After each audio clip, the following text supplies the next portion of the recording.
The Price of Sanctity, Haftarat Shemini. After 6 months of exploring the world of Haftarot, I think it's fair to say we've been working with two main categories. Reflective Haftarot, those that try to include as many elements as possible from the weekly Torah portion, and complementary Haftarot, those that help us complete the picture by adding information or themes. Today, I propose a third type, the focusing Haftarah. To explain what I mean, let's start with a quick overview of this week's parasha.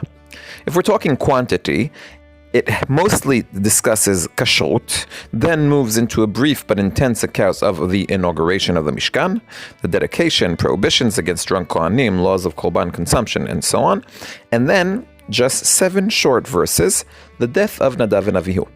If we followed the weight of the content, the Haftarah should probably focus on kashrut. I'm sure you won't be surprised to hear that that's not what happens.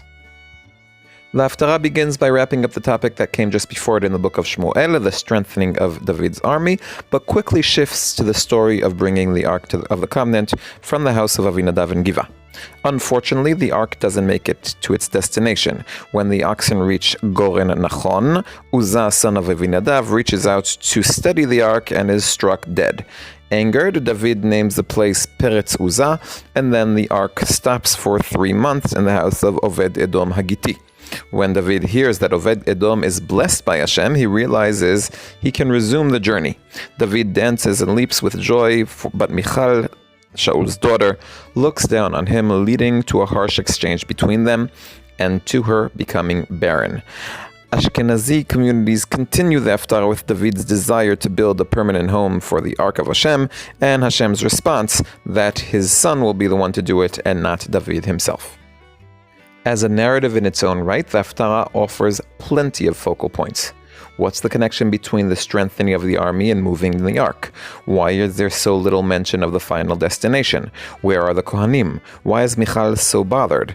Comparing the Haftarah to the Torah portion reveals even more contrasts. The heroes of the Haftarah are David and the Ark, the parasha, the Kohanim and the altar. The Haftarah is filled with joy, the parasha not so much. And of course, the Haftarah makes no mention whatsoever of the kashrut laws.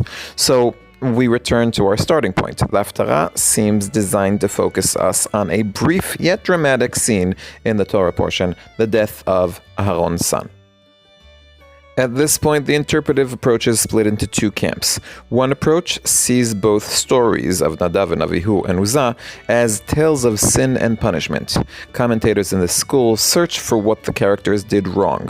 Rashi, for example, says Nadav and Avihu died either because they rendered a halachic decision in Moshe's presence or because they entered the Mishkan intoxicated. Uzzah, according to Rashi, died because David wrongly placed the Ark on a cart, and Uzzah forgot that the Ark could carry itself. The common denominator in these readings is that these are natural biblical deaths, meaning the person sins and is punished. But I think the Haftarah hints at the second approach. Nadav, Avihu, and Uzzah didn't die because of what they did, but because someone had to die. This is a bold claim, so let's pause and appreciate the dramatic moment. Now we paused. How did I come to this conclusion? Ironically, I'd like to call Rashi himself as a witness for the other side. About the verse, then Moshe said to Aaron, this is what Hashem spoke of when he said, through those near me I will show myself holy, and in the sight of all people I will be honored. Rashi comments, Moshe said to Aaron, my brother, I knew that the house would be sanctified through someone close to Hashem. I thought it would be through me or you. Now I see that they are greater than both of us. A simple reading suggests that Moshe believed the dedication of the Mishkan required a price to be paid by one of the most righteous. Rashi can be explained differently. One can, like Ibn Ezra, argue that when Hashem punishes even the righteous, his name is sanctified. Others can say Moshe hoped that his or Aharon's merit would radiate holiness upon the people. However, in the end, Hashem was sanctified through Aharon's silent response to his loss. I, on the other hand, agree with Rabbeinu Bechaye, who reminds us that Hashem had already warned the Kohanim not to ascend the mountain or touch it, for holiness in high doses can be deadly. This, I believe, is the meaning behind the choice of the Haftarah. If the sages had wanted, they could have chosen another dedication Haftarah, as they did for the Mishkan portions of Trumat Tetzaveh Vayakel and Pekudei. As I've pointed out before, the Haftarah of Shemini is an anomaly within the series of Haftarot speaking about the Mishkan. Most dedication Haftarot, especially the Sephardic traditions, avoid the ark and focus instead on the altar. In Parashat Shemini, that would have even made more sense, since the ark isn't even mentioned in the parasha.